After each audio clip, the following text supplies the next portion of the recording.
Ladies and gentlemen, hello and welcome. My name is Alex and I'm on the board of March of the Living, and I want to thank you and for joining us this morning. For those of us in Australia, it's morning. For those of us, for Jonathan in particular, it's evening, and welcome to anyone else around the world as well. I want to say that we are particularly excited to be hosting this event because this very much fits with one of our pillars of Holocaust education, to ensure a better understanding of the past in order to create a better future for all. This event is our 9th event this year, so we're very excited to present it to you. Before I begin, I want to acknowledge the traditional owners and custodians of the lands on which we work, live, and play. I'm on the lands of the Kulin Nation in Melbourne, and we pay our respects to Indigenous elders past, present, and emerging, and acknowledge that sovereignty has never been ceded. I want to particularly also thank, before we begin, Shelley Freeman, who some of you will know. She's from Melbourne and now works at YIVO in New York with Jonathan, and it's because of Shelley that this event is happening, and so thank you to Shelley. And I also want to say that this event is being recorded, so even those that aren't here today will be able to watch it later. Let me begin, after that introduction, to tell you a little bit about Jonathan, our guest speaker today. Jonathan Brent is a historian, publisher, translator, writer, teacher, and the executive director and CEO of the YIVO Institute for Jewish Research. In 2014, he initiated the Edward Blank YIVO Vilna online collection project, an international project to convert and digitize all of YIVO's pre-World War II collections in New York City and Vilnius, Lithuania. He'll tell you more about YIVO and about all that during his presentation. Having well and truly survived the test of time, Jonathan will share how and why YIVO was established and the great value and importance of this important and iconic cultural institution. I'm personally very excited to hear about that. I've known about YIVO for quite some time, but I don't really know all the history of it, so I'm very excited to learn. And I think with that, it's time for me to hand over, so I'm going to put myself on mute, and hopefully Jonathan will unmute himself and then we can begin. So over to you, and I look forward to the presentation. Thank you very, very much. I have never been to Australia. This is as close as I will have come up to now, but I do hope at some point to make that journey. I have been the executive director of the YIVO Institute since 2009. And the YIVO Institute itself, however, is almost 100 years old. It will be 100 years old in 2025. It was founded in Vilna, Poland, as some of you may know. Today, it's Vilnius, Lithuania. In 1925. It was founded by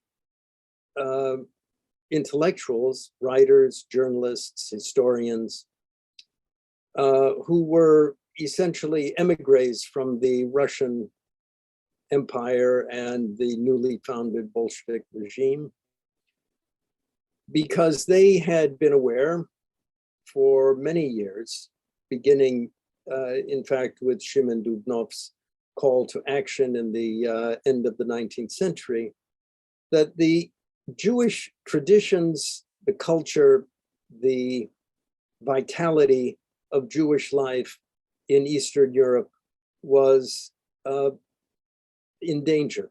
It was vulnerable.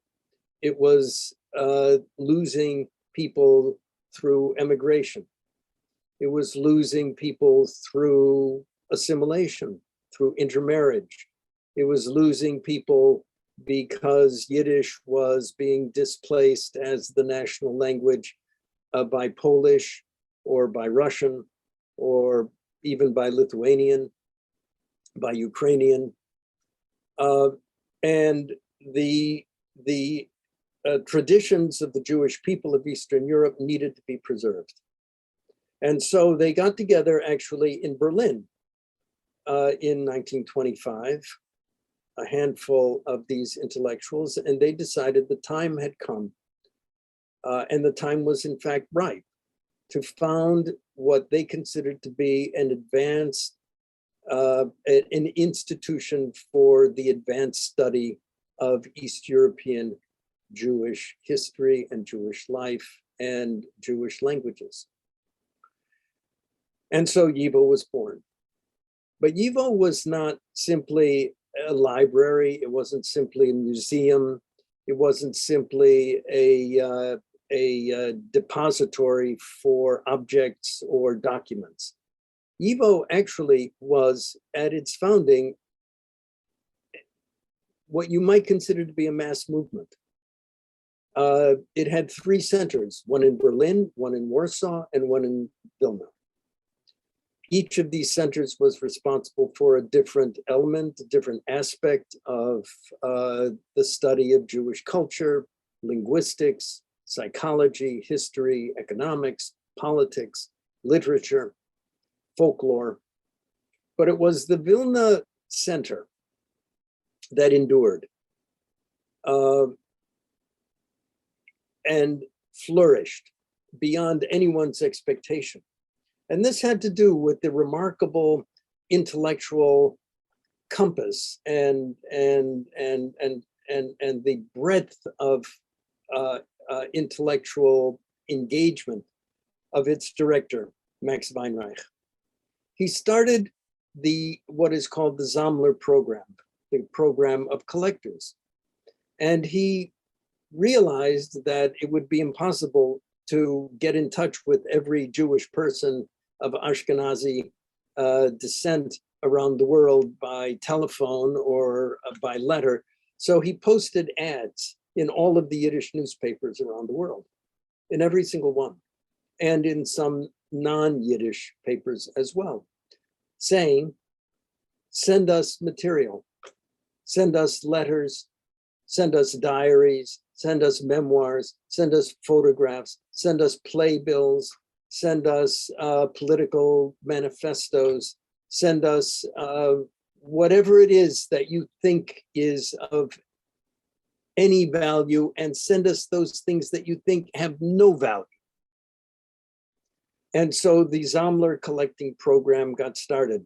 A good friend of mine, Benjamin Harshav, who was a young boy at the time, he went on to become a very distinguished professor at Yale University in New Haven, Connecticut. He told me that at the age of 13, he was impressed into service by Max Weinreich, and he was simply told, go into the marketplace and harass the women who were selling apples or shoes or whatever it is they sell in the marketplace, and get them so irritated that they'll curse you out, and then write it down and bring it back. Because Max wanted to know what was the language of the women of the marketplace. And so Benjamin would do this, and he was often kicked out of the market and chased by angry women sellers whose apples, rotten apples for the most part, he had stolen, or whose onions or whatever.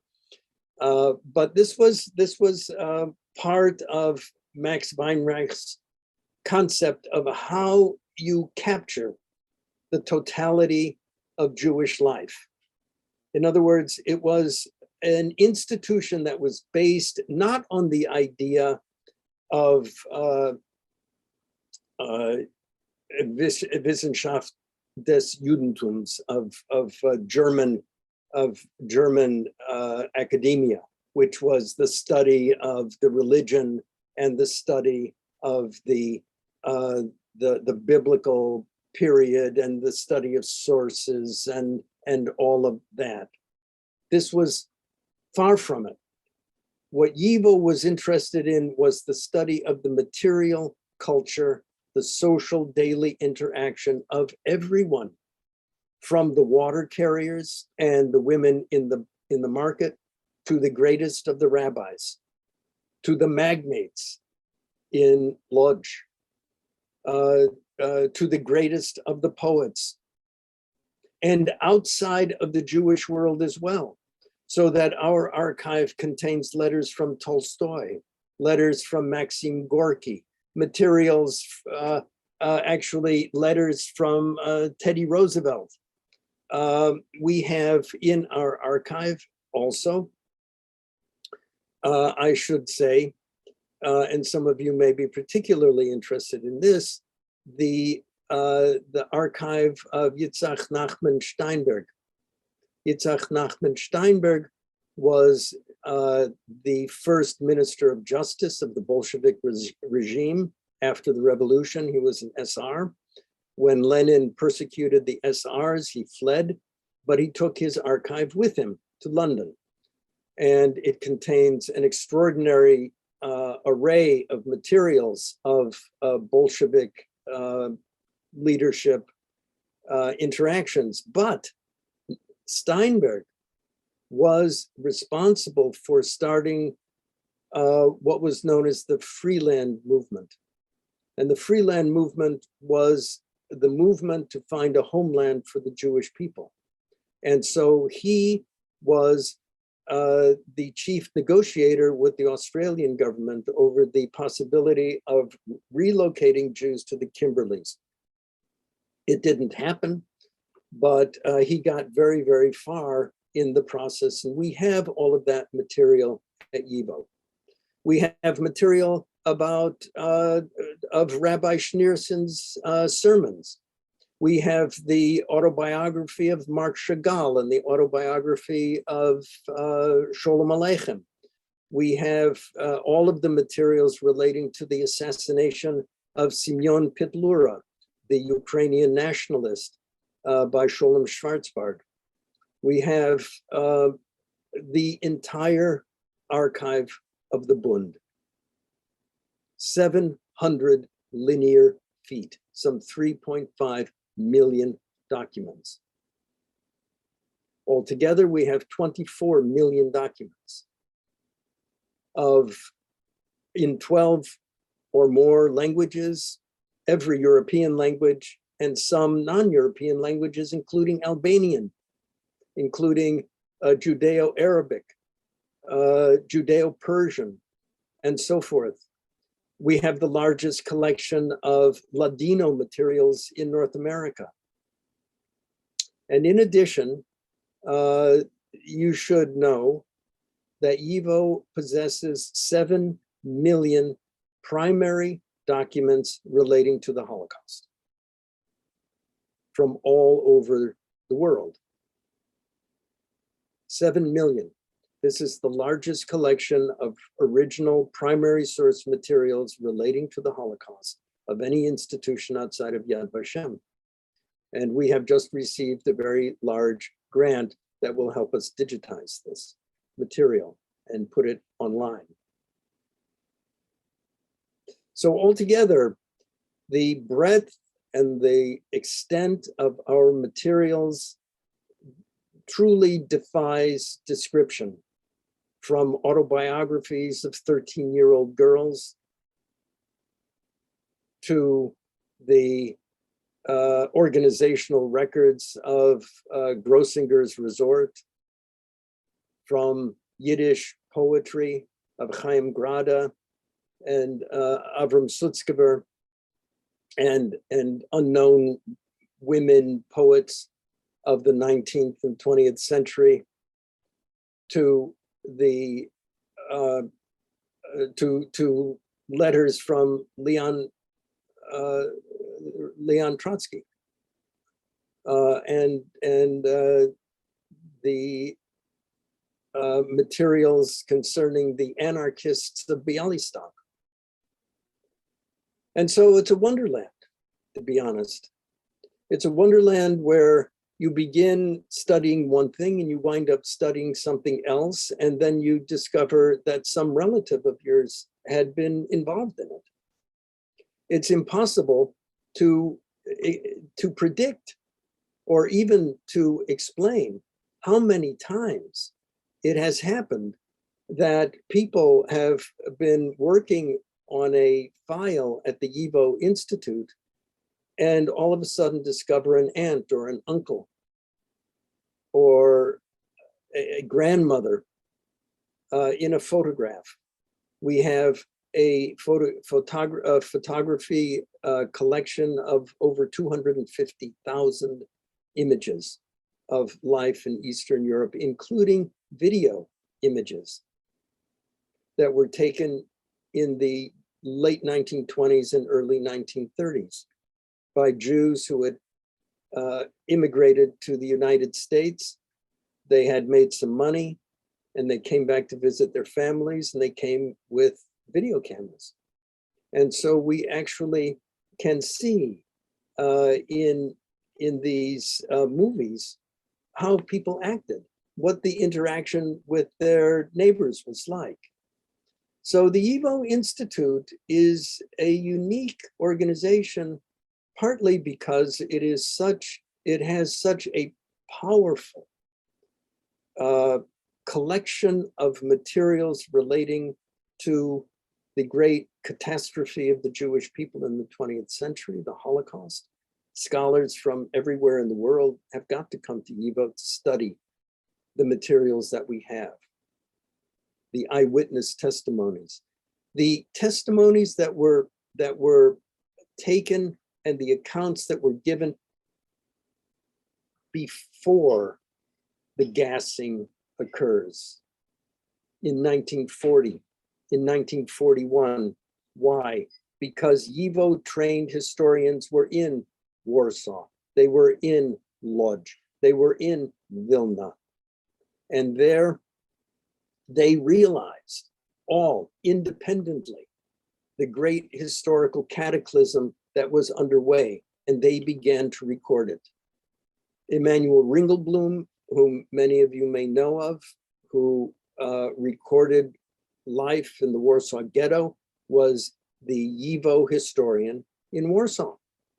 And so the Ringelblum archive, it was a YIVO project.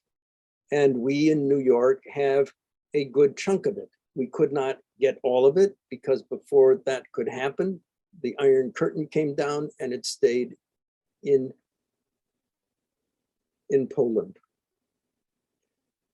And this may be a good segue to what I want to talk about concerning the big project that we have underway and actually is now completed, the digitization of all of YIVO's pre-war materials. And if you don't mind, I will share my screen so that I can pull it up, and I hope everyone will be able to see it.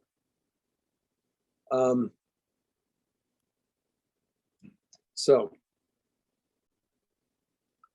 this is a project that was undertaken, begun really in 2014, when I had gone to Vilnius and discovered for myself, it had been known before then, the state of our materials that had been hidden during the war and had been hidden in a church after the war.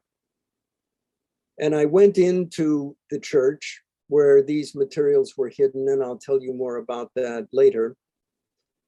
And I was astonished to find the deterioration, the substandard conditions in which they were being held. And at that point, I decided we have to do something about this. Well, what was there to do? We couldn't claim these materials for our own and have the Lithuanian government send them to New York. Why? Because the Lithuanian government did not steal these materials from YIVO. The Lithuanian government actually protected these materials and saved them. They saved them from 1945 until 1991 when they were discovered, and then thereafter. And furthermore, the Jewish community in Lithuania claimed these materials as their own.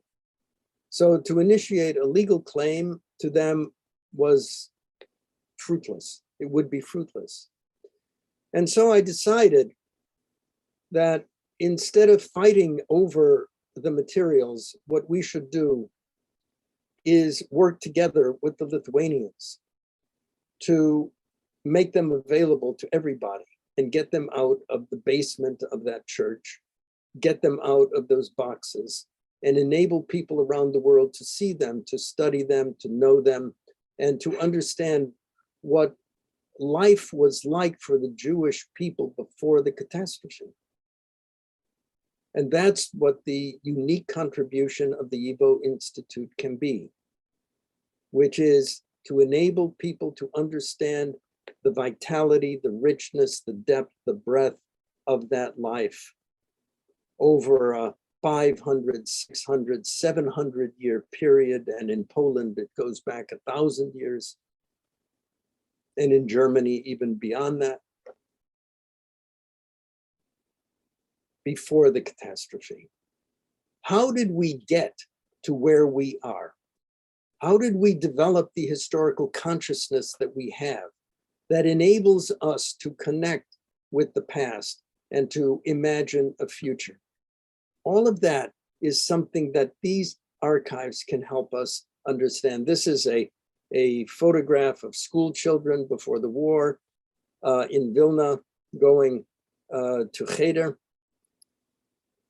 This is the photograph of the famous archway in the Jewish section when Czesław Miłosz, the famous Polish poet, came back to Vilnius from the United States after he had won the Nobel Prize. He made a point of going to the Jewish section, and he remarked, "Everything is exactly the same, only all the people are gone." And indeed, it looks almost exactly like this today. Here's another scene. You see vivid life going on along a crooked street in the Jewish quarter in Vilnius. And this is the YIVO building that was built in 1935, 10 years after YIVO was founded. This is the sign indicating that this is the grand opening of the building. You see, it's a very modern building. And indeed, YIVO was conceived to be a modern institution, one that would lead the future of the Jewish people.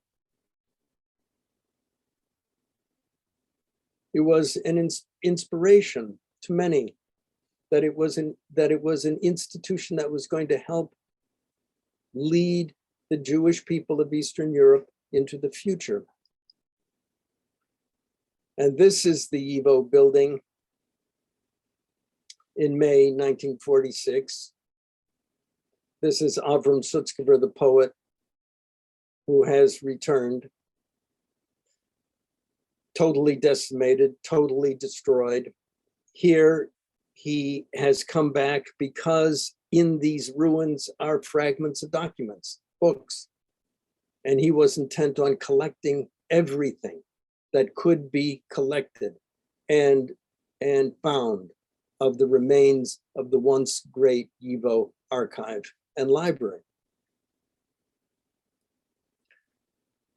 And here, not here with this gray building, but here in this empty space is where the YIVO building once stood.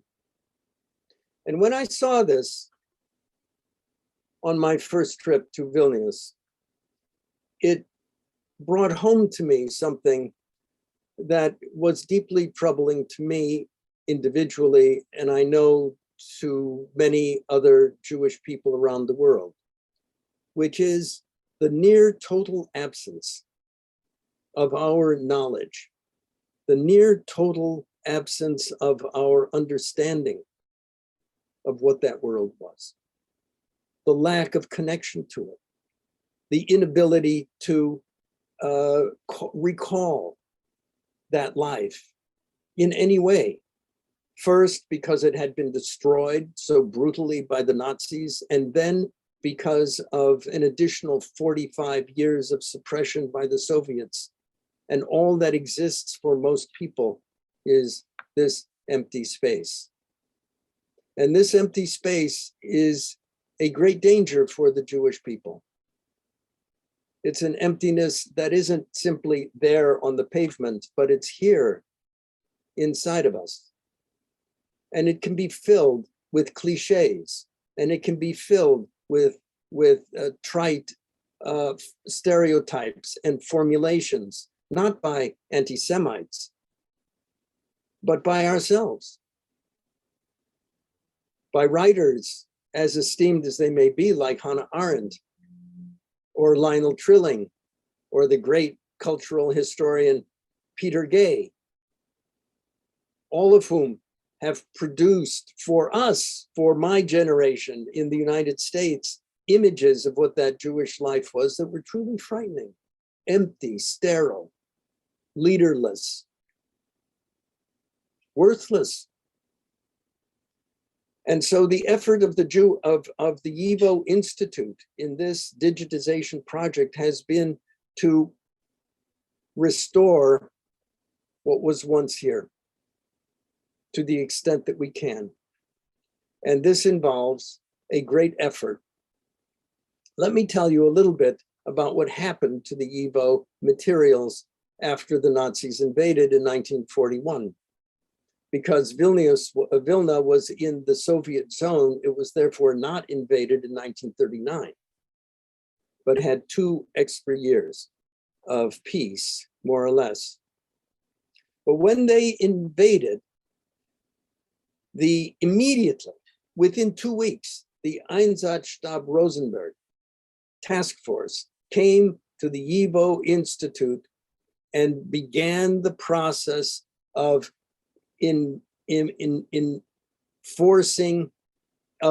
forcing Jewish slave laborers.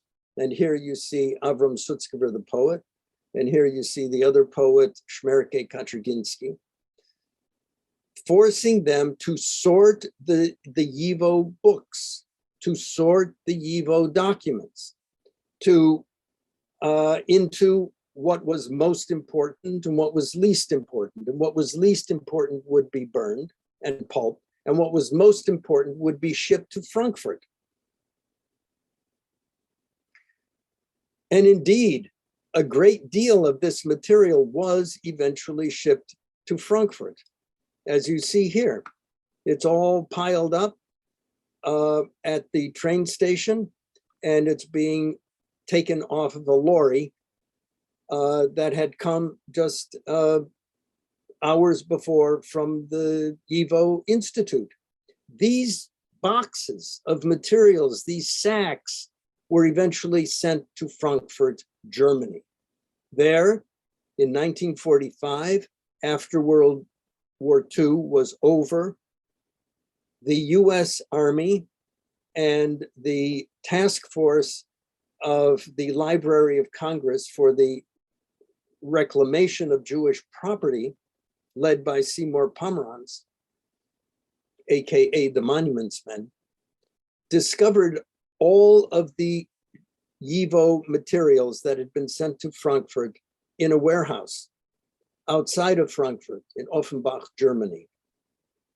And after a year of additional sorting and deliberating as to what was YIVO's and what was not YIVO's, and what should be sent and what should not be sent, and so on and so forth, these materials, as you see here, these boxes were sent to New York, and they were filled with everything you see here.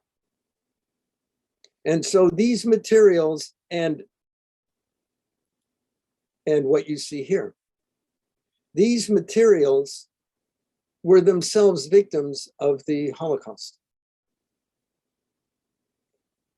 Fortunately, in 1939, 1940, Max Weinreich, the head of YIVO in Vilna, was in Denmark.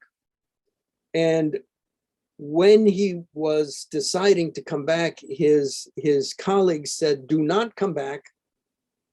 It's too dangerous. Go to America." And he did. And so in 1940, Max Weinreich came to the United States, and in New York City, he refounded the YIVO Institute's headquarters. And therefore, YIVO in New York became the logical place to send all of these materials. And I should say that it was done by the US Army, but with the help of the Manischewitz brothers, who provided all of the logistical support and the financial support for this very extensive operation. However, that wasn't the entirety of YIVO's materials. Other materials were not sent to Frankfurt by Sutzkever and Kaczerginski and others. Instead, they were hidden in the Vilna ghetto. And they were hidden in the Vilna ghetto in the same way that materials were hid in the Warsaw ghetto, in milk canisters, in bunkers, and so on and so forth. Some materials were given to non-Jewish friends. Why? Because they decided that they didn't want to give everything to the Nazis. And they would take the most precious things and hide them. And so at tremendous risks to themselves, they took these things that you see here out of the ghetto under their jackets, between their legs. There's one story that Shmerke Kaczerginski walked out of the YIVO building with a Torah scroll wrapped around his body. And so when he walked back to the ghetto, he looked like a kind of a robot from outer space because he could hardly move, wrapped in the Torah scroll. And he was certain that he was going to be discovered by the guard and shot on the spot, because they would be shot on the spot. Fortunately, at that moment, there was a commotion somewhere else in the yard. The guard looked the other way, and Kaczerginski snuck in with the Torah scroll and survived. And there were many, many stories of exactly the same thing. There were some 32 members of what was called the Paper Brigade who undertook this heroic rescue of materials. And after the war, Sutzkever, Kaczerginski, and others who had survived came back to Vilna and began the process of collecting all of these materials.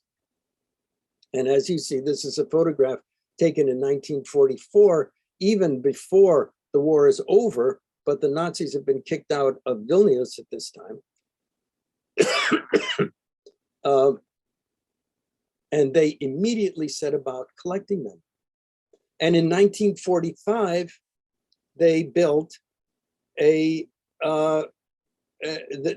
got permission to create a new museum of the Jewish people of Vilnius. And there they were going to display all of these artifacts that had survived. This is Shmerke Kaczerginski. All of these documents and books were going to be rehoused and cleaned and sorted and put into this museum. And indeed they did. And in 1947, the Soviets took over. And in 1948, the anti-Jewish anti-cosmopolitan campaign was started by Stalin in preparation for what became known as the Doctor's Plot of 1953. It had to do with the founding of the State of Israel. It had to do with the Soviet Union's geopolitical situation at the time. And all remnants of Jewish culture in Lithuania, in Latvia, in Poland, in Romania, everywhere in the Soviet world were now destined to be destroyed a second time. Of course, the largest collection of these materials was, in fact, in Vilnius. And so they set about collecting all of this material and taking it to the pulping mill. And there it was going to be destroyed Avram Sutzkever and Shmerke Kaczerginski had gotten wind of the fact that they were soon to be arrested and shot. And so they fled, leaving these materials completely vulnerable to whatever was going to happen. There were no protectors. There was nobody who was going to protect this material anymore. And this is where a Lithuanian man named Atanas Ulpis, who I believe should be counted among the righteous of the nations, but because he saved our culture and not people, he is not. But Atanas Ulpis, who knew very little, if any, Yiddish, who did not know Hebrew, who had some Jewish companions, but knew very little about Jewish culture, decided that this remnant of Jewish life in Lithuania, but in all of Eastern Europe, in Russia and the world, it should not be destroyed. He couldn't read it. He didn't know what it said. He didn't know what it meant, but he decided that he could not allow for it to be destroyed. And so with colleagues, they went to the pulping mill. They literally took material off the deck of the pulping mill and other places. And he brought all of these materials to the Church of St. George, which is here. And he hid them in many different hiding places in the Church of St. George. The Church of St. George had been converted by the Soviets into something called the Lithuanian National Book Chamber, and he was the head of it. And so he disguised the Jewish materials in and amongst all of the other collections. A colleague, an acolyte of his, was being given a tour of the church and the holdings of the Lithuanian National Book Center.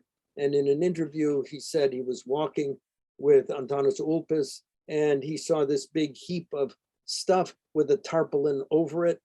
And he said, "What is all of that material?" And he reported that Ulpis said, "That is the Jewish material. Now you have seen it. Now you will forget about it." And indeed, it was forgotten about. It was forgotten about from 1948 until 1989, when the Soviet Union was beginning to collapse, and Lithuania was in the process of gaining its independence. And then when the Soviet Union collapsed completely in 1991, it was announced that the Lithuanian government had found a huge collection of Jewish materials in the Church of St. George. Atanas Ulpis' son, Danius, told me that he would sometimes accompany his father to the church to see what his father was doing for a living. And he walked in to the, I guess the central area of the church, and there was the organ. And he immediately, like every child, ran to the organ and he started pressing the keys and pressing the pedals with his feet and pulling the levers, and no sound came out. And his father was laughing at him. And he said, "Look in the bellows." And Danius looked in the bellows, and there he found that the bellows were full from top to bottom with Jewish manuscripts and books. And when I heard this story, I must tell you, I was extremely moved at the thought that the bellows of the church that provide the inspiration for the organ music were filled with Jewish words, with Hebraic, with Hebrew, with Yiddish, and with all the records of our past. In any case, these materials amounted to altogether in Lithuania about 500,000 documents. In the United States, we have about 1 million documents. Altogether, there are about 20,000 books. And so our project was the ambitious one, I must say, of working with the Lithuanians to clean and sort and put together all of the materials that Sutskever and Kaczerginski had found and then Atanas Ulpis had saved, and unite them digitally with all of the materials that the US Army had sent to New York. That was the ambition of this project, so that we would, in effect, reproduce in a unified collection the pre-war archive and library of the Yiddish, of the YIVO Institute. Here you see some of the materials and the condition they were in when I found them in Lithuania. And you can see, if any of you has ever had any experience with old papers like this, they're stuck together. They're full of dirt. In fact, some of them had the dirt of the ghetto in them still. They're faded, they're torn. Every single piece of paper had to be lovingly separated from the other. They had to be straightened. They had to be repaired. We had no idea what most of this was. We discovered that some of the papers, some of these papers, in fact, are the last part of materials that we had in New York. We had the first part of the document in New York, and the second half of the document that was literally torn apart was among these materials. And so I say, and maybe it's inappropriate, but it really is like the afikomen. It is, we are putting back together this broken past. And it's extremely moving when this happens. And it has happened on many occasions that we have found this to be so. And you can see how the archivist in Lithuania is tagging materials and identifying them. And once they are identified, they then go to be preserved. This is the preservation that was being done to one of our books.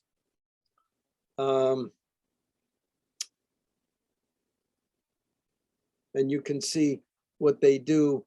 They have to fix this watermark. They have to straighten these pages before, this is the Talmud, of course, before they can digitize these books. And so it actually worked. The Lithuanians loved this idea. We got it underway in New York, and they finished the job in December of last year. And so all of these materials are now online. And you can read in Melbourne, in Chicago, Illinois, in Moscow, or in Buenos Aires, on your cell phone, the same document. You can read and talk about and think about and reflect on. And these are some of the more interesting things that we found. And in fact, some of the documents that we have were not from the pre-war period, but from the post-war period, but were added into the collection because they were so pertinent. And this is a very important letter that was written by Shmerke Kaczerginski to Peretz Markish, who was going to visit Vilna in March of 1945. And in this letter, he tells Markish, listen, we aren't interested in the victimization of the Jewish people. We want you to talk about the uh, the resistance of the Jewish people, of their valiant courage in the face of the overwhelming odds that they experienced. And he begs him to come to Vilnius to tell that story. Peretz Markish, as some of you may know, was among those poets murdered by Stalin in the so-called Night of the Murdered Poets, August 1952. That was part of the anti-Jewish campaign. But there were so many amazing things that were found. This, for instance, is the cover of a treatise on cosmology in Hebrew from the city of Metz that was sent to YIVO, and it is about, you know, about the heavens and about understanding the cosmos. In his famous introduction to the works of To Red Cavalry by Isaac Babel, Lionel Trilling, the great critic, said, of course, Jews weren't interested in the outside world. They didn't know anything about nature. They had only two names for flowers, violet and rose. Everything else was just a flower, and they had no names for birds. That was the stereotype. That was the cliche that was said about us, not by malicious anti-Semites, but by one of the greatest Jewish literary scholars in the world.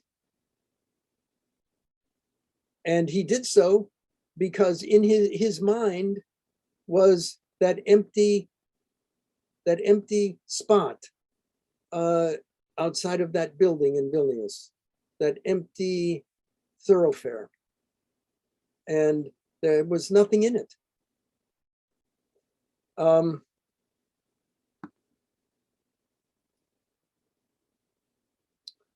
This is a book of conversation from the Telz Yeshiva that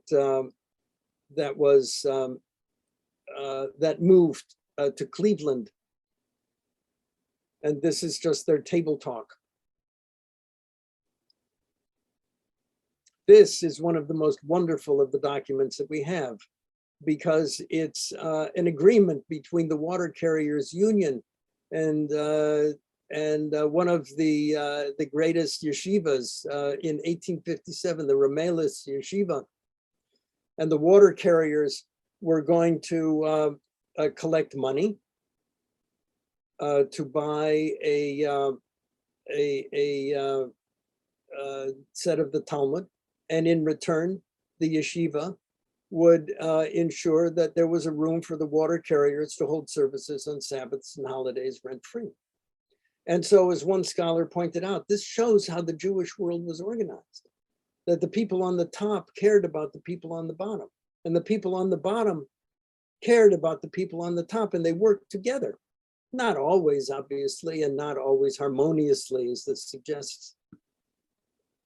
But it was a real society. It was a real civilization. This is a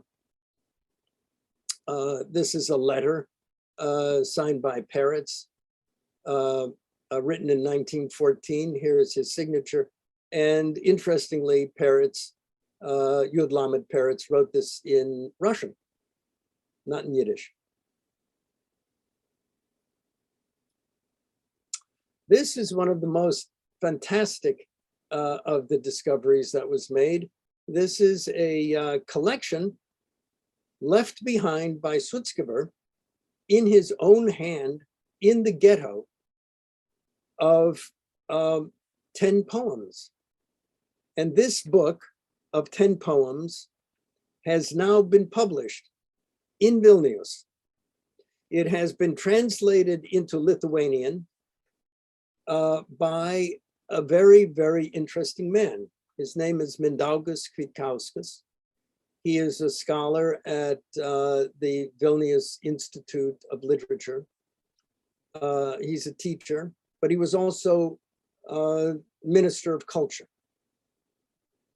And he is the only Lithuanian Minister of Culture in the history of Lithuania who reads, writes, and speaks Yiddish and is not Jewish.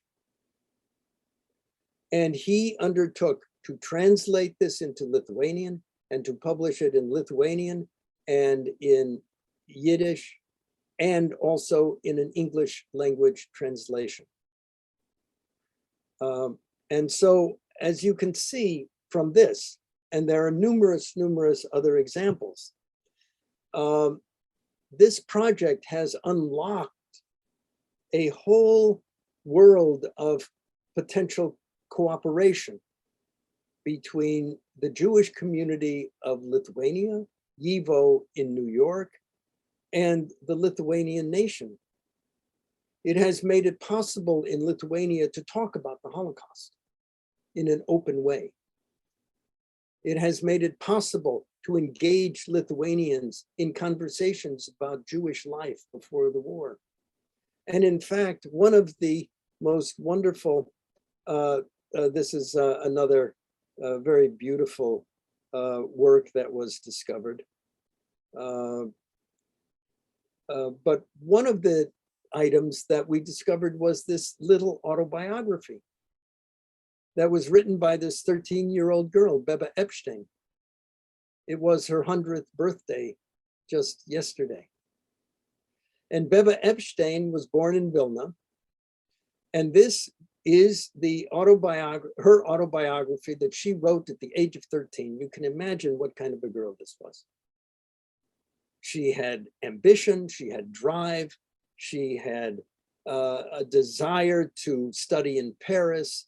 At the age of 13, she writes her autobiography because YIVO had started an autobiography contest. And so she thought, why not? Why should she not? And unbelievably, this little book with her picture on it survived the Holocaust. It was one of those works that was saved by Atanas Ulpis. And we found it among all of the materials in the Church of St. George. And I was so taken by this photograph that I asked the Lithuanian authorities to send it to New York. And they did. And we had a little press conference, and the New York Times came and they photographed it. And the next day, on the cover of the New York Times culture section was a picture, of Beba Epstein, whom we thought had perished in the Holocaust, as almost everyone else did from Vilnius. And the next day after that, I got a phone call from her son. She had remarkably survived, and her son was now a lawyer in Los Angeles. And he could not believe that we had found her and found this picture and found this work. And he told me that his mother had always been a very severe person and not a lot of fun and always worrying and so on and so forth. He attributed that to the Holocaust experience that she had. But he said when he looked at this photograph, he realized that she was just born that way. And so this little book opened up a whole world for us. And we decided on the basis of this book and many other things in this collection that we had digitized to create something called the Online Museum, in which we take the document and we translate it into English, which is most American Jews, most Jews anywhere in the world outside of Melbourne, do not speak Yiddish. They can't speak it, they can't read it, they can't write it. my family was Yiddish speaking. I can speak bits and pieces of it, but I am not fluent in it. The chairman of our board, prior to our present chairman, couldn't speak it. Our present chairman does, but it's rare. And in order to get these materials to the point where people can understand them, we need to translate them. And so we translated the whole of the Bebe Epstein autobiography, and we created this out of it, a story of her life that is now being used in the Sholem Aleichem School in Melbourne and in numerous schools throughout the United States to teach about Jewish life before the Holocaust and to teach about the Holocaust and the meaning of it, and to acquaint people with Jewish people as real people, as people with real ambition, as she had, a naive, wonderful, beautiful, youthful ambition of this girl. And so I realize I've already gone way over my time. There's much more to say. But in any case, let me just close by saying that the online museum, the YIVO online museum, where you can find the story of Bebe Epstein, is to be found on our website for free. Anyone can visit it. It's quite extensive. There are many maps, and there are 200 artifacts from our archive attached to it, with sound recordings and video recordings. And it will take you back to Vilna. It will take you back into that period in a way really almost nothing can. We are now working on a second exhibition that is also based on the diary of Yitzhak Rudashevsky, a young boy who was murdered at Ponari in 1942. He was born in Vilna, and he did not survive, as Bebe Epstein did. So I will stop here. And I apologize for going on as long as I have, but there is so much to say, and I'm eager to answer any questions if you have them. Thank you. Well, thank you very much, Jonathan. This was endlessly fascinating, and as you say, you could have kept going for much longer. Equally so, I think we could have listened to you for much longer, because as much as I thought I knew a little bit about YIVO, you've absolutely fascinated me, and I'm sure the rest of the audience, with the stories and with your knowledge and with your expertise. While you were talking, I also found, if anyone can see the February edition of the Jewish Quarterly, which talks a little bit about the story that you spoke about. You're mentioned in here as well, as I'm sure you know. And so if anyone else is interested, they can look at that. One of the questions was, in the chat, is do you do tours at YIVO? And beyond that, my question is, given how much of a collection you have, I think you said 24 million items, you must have a warehouse that goes on for miles and miles. Can you talk a little bit about how the information is stored and if people can do tours? People can do tours. They have to be set up in advance. We have to know about them in advance. We have 2 warehouses, one in Newark, New Jersey, and the other on our premises at 15th Street, 16th Street, 15 West 16th Street in New York City. Yes, it needs a great deal of space. Part of the impulse behind digitization of these materials is to make it possible to share these materials so people don't have to come thousands of miles to see them. But yes, it can be a very, very interesting tour. We'll show you things you can't imagine. We have a collection, for instance, of pre-revolutionary Cossack cigarettes. We have dolls that were created in the DP camps. We have children's drawings. We have manuscripts of plays and musicals and 500 operettas that have never been performed. So, as I say, it's a wonderland. And Arnold Zabel, who many in the audience will know, has just said in the chat that he's just returned from a tour, so it's definitely possible, and also from Europe as well. Yes. A couple of quick questions. Firstly, one of the people in the chat wants to know where your funding comes from, and Eli asked, although you may have talked about this, but please provide a comparison between YIVO and the Ringelblum archives in Warsaw. Mm-hmm. Our funding is divided up between our board, and some of you may know Irene Pletka, who is from Melbourne also, and she's a member of our board. Our board provides maybe 1/3 of our funding, of our budget. Individual donations provides approximately another 1/3. And then what we call major gifts from foundations and the US government and other sources provides the rest.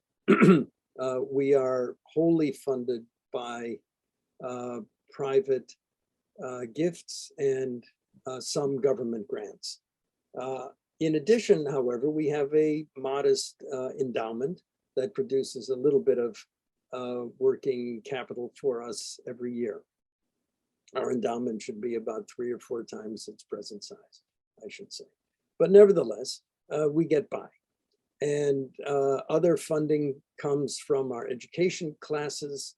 And we have, because of the Vilna Collections Project, begun what we call a digitization lab. And we are now digitizing materials for other Jewish organizations, and we make a little bit of money that way as well. The Ringelblum archive, as I said, was a YIVO project.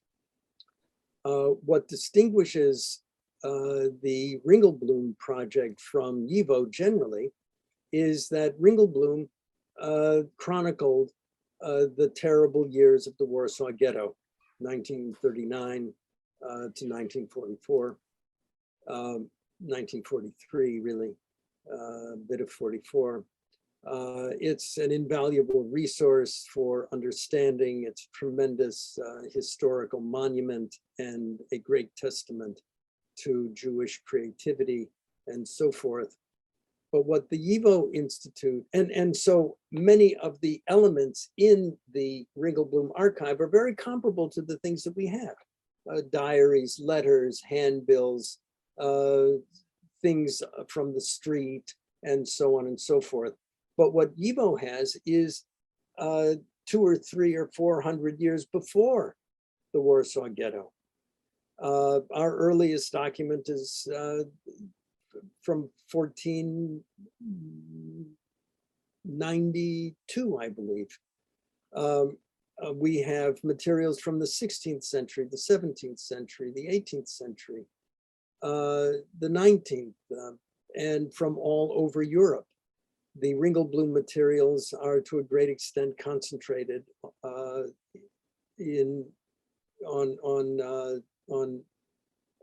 Polish, the Polish experience. So thank you very much. As I said, we could continue this conversation for a while, but it's you probably need to go to bed soon, and we need to get on with our day. So we'll leave it at that. Let me just finish off by saying that those who attended will receive an email shortly to seek your feedback so that we can continue to improve our events. We're just finalizing some more events that will be coming up. So for anyone interested, you'll find out on our email newsletter, or also on our upcoming events on our webpage. And just finally, please mark in your diaries that March of the Living will be back next year. Next year is the 80th anniversary of the Warsaw Ghetto Uprising, the 75th anniversary of Israel's independence, and 35 years of March of the Living. And the dates have just been finalized, 17th of April to the 1st of May, 2023. If you're interested, go to our website, motl.com.au, and please register if you're interested. It's you can also scan the code that's currently on the screen. We very much hope to see you and everyone you know join us next year on March of the Living. And in the meantime, thank you so much, Jonathan. Thank you for giving up your Saturday evening for us. For those who weren't here, this will be recorded, so anyone else can watch it too. And I'm sure that just like the rest of us, they'll also enjoy it greatly. So thank you again, Jonathan, and thank you again, everyone, for joining us this morning. Thank you. Thank you. All the best. Bye-bye.